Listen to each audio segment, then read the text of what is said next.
In this video, we're going to find missing sides and angles in right triangles using sine, cosine, and tangent of an angle.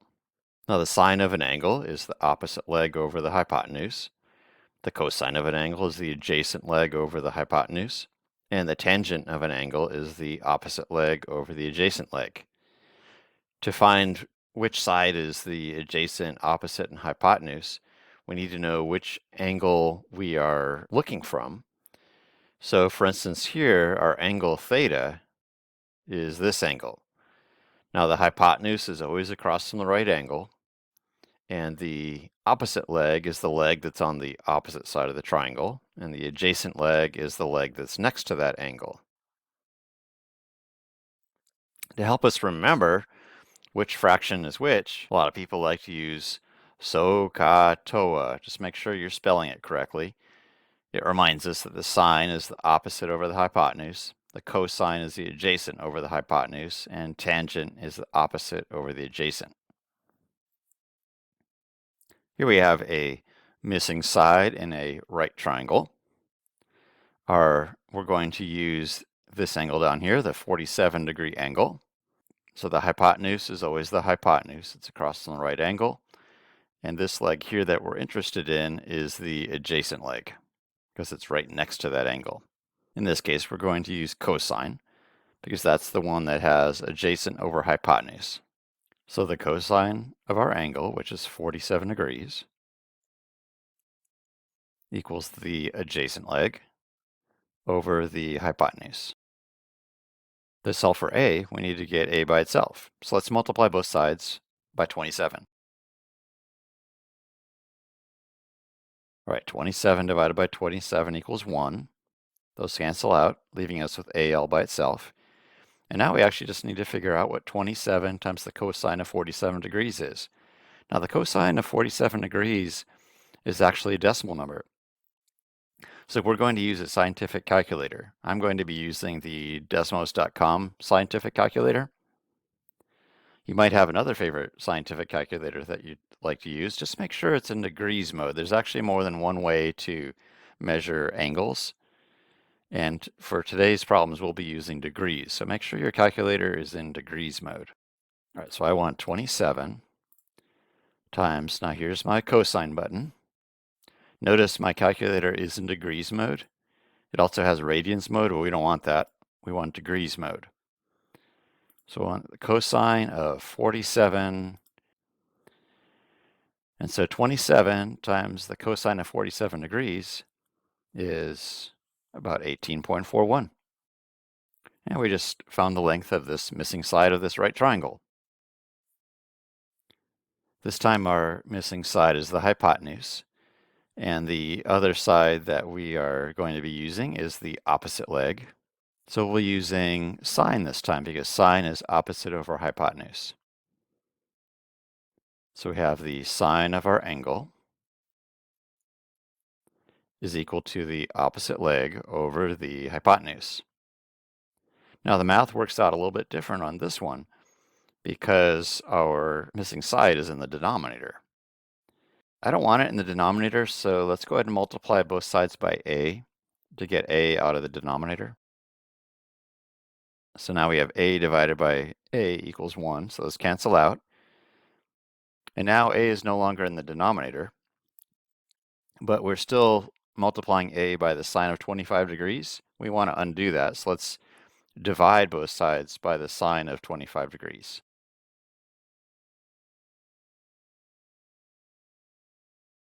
Sine of 25 degrees divided by sine of 25 degrees equals 1, leaving us with our missing side, our missing hypotenuse, all by itself here. All right, so on our scientific calculator, we need to just figure out what 24 divided by the sine of 25 degrees equals.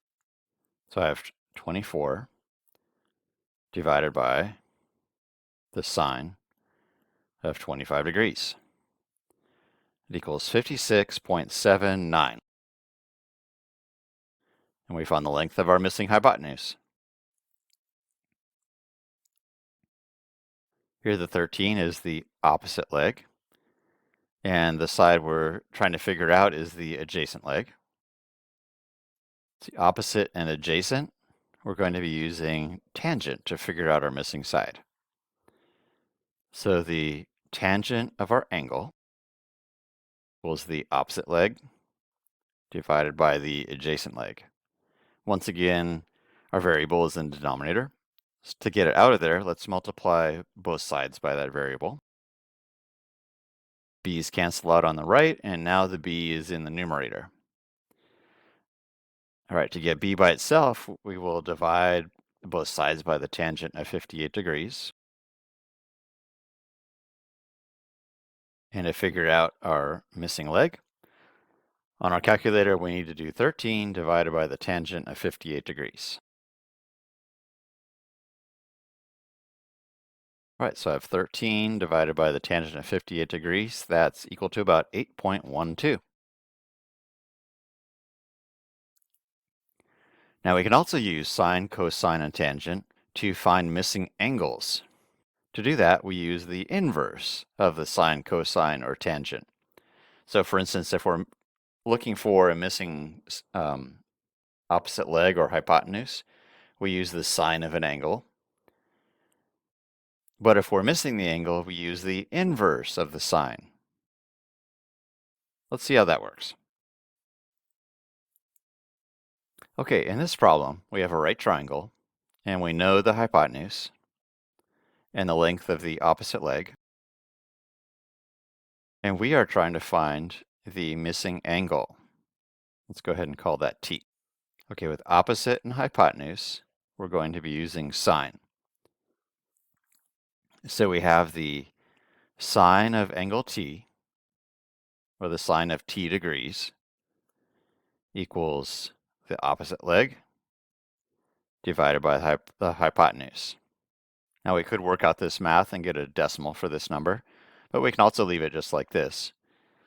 And to find the missing angle, instead of using the sine of the angle, we're going to be doing inverse sine. So that's written sine to the negative first power of, instead of the angle, we have 9 times the square root of 2 out of 18, and that will equal the angle. So in this case, we get the variable all by itself by doing the inverse of the sine. So we'll use our scientific calculator to figure out the inverse sine of 9 times the square root of 2 divided by 18. Now, we don't use the sine button. I don't see anything about the inverse sine here, so I'm going to go to function. Here's my inverse sine. On your calculator, if you're using a different calculator, you might need to hit the second button or something like that. All right, so we have the inverse sine of, go back to my main screen, of 9 times the square root of 2 over 18. And we get 45. So t equals 45 degrees. All right, from angle t, this time we have the adjacent leg and the hypotenuse. When we're using adjacent and hypotenuse, we use cosine. So here we have the cosine of t degrees equals the adjacent leg over the hypotenuse. All right, we're missing the angle, so we will use the inverse cosine. And we do the inverse cosine of our fraction. And that will tell us what t equals. So I want the inverse cosine, so I go to function, inverse cosine, back to my main screen. So I've got 12 times the square root of 3. I'll just type 12 square root of 3 over 24. And that equals 30 degrees. So t is 30 degrees.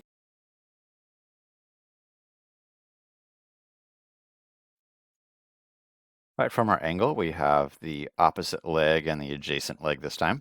And when we're using the opposite and adjacent, we're using tangent.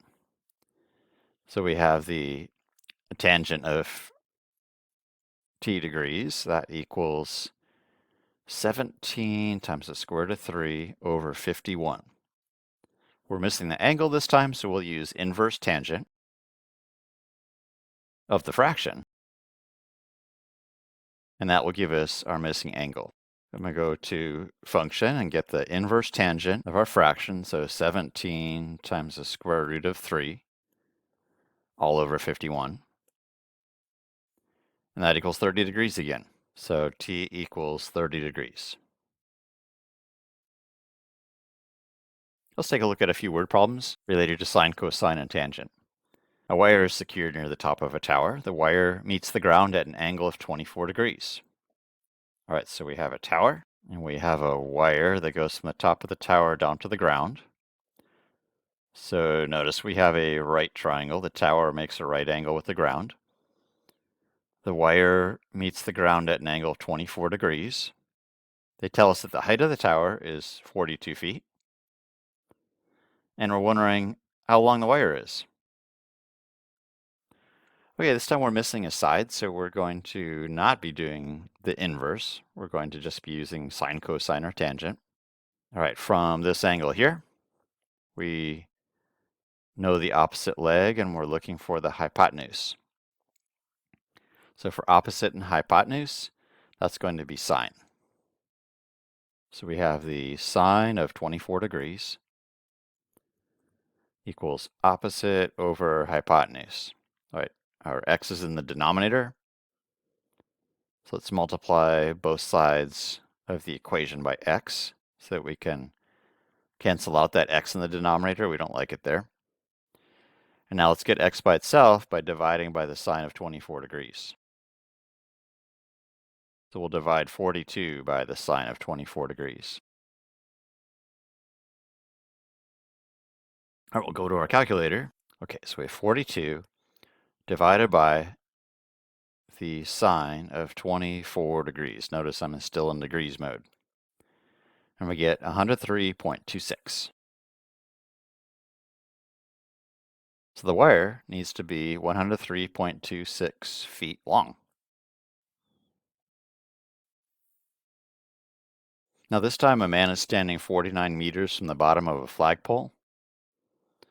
All right, so we have our flagpole, and 49 feet away is the man. Go ahead and make our right triangle. The angle of elevation to the top of the flagpole is 40 degrees. How tall is the flagpole? All right, so this angle will be 40 degrees.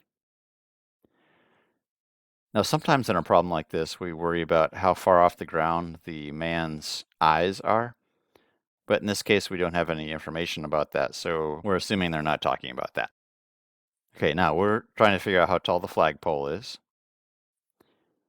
So this is the opposite leg, and we know the adjacent leg. And when we're using opposite and adjacent, that's tangent. So we have the tangent of 40 degrees equals the opposite leg over the adjacent leg. All right, this time all we need to do to get x all by itself is multiply both sides by 49.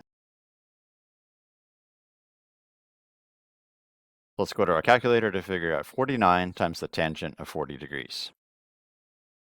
And we get 41.12. So the flagpole has a height of 41.12 meters. Now here we're building a ramp that must cover a horizontal distance of exactly 24 feet. Okay, so we have our ramp. And the horizontal distance is 24 feet. The angle of the ramp from the ground is 20 degrees. And we're trying to find the length of the ramp, which would be the hypotenuse here. Now the other side we know is the adjacent leg. When we're using hypotenuse and adjacent, that's cosine.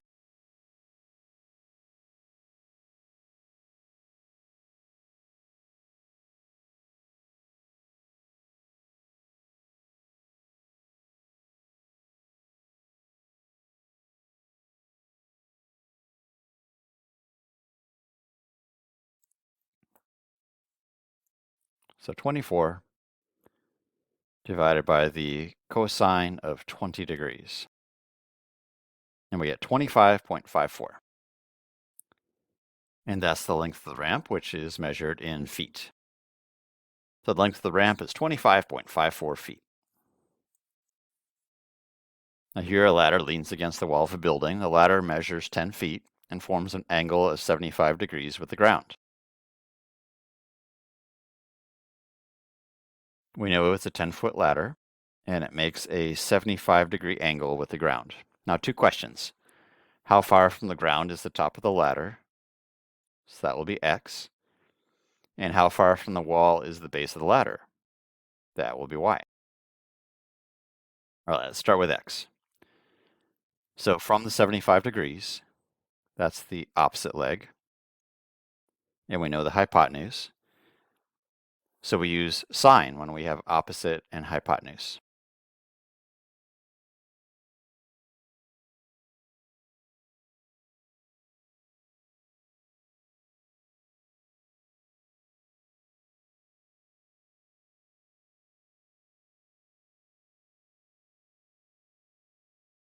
And we get 9.66.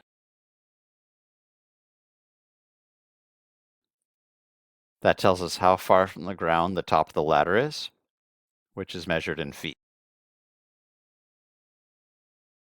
Now y is the adjacent leg.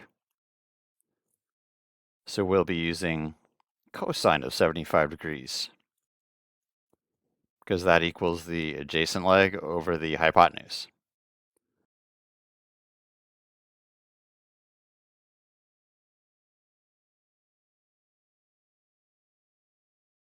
And we get 2.59.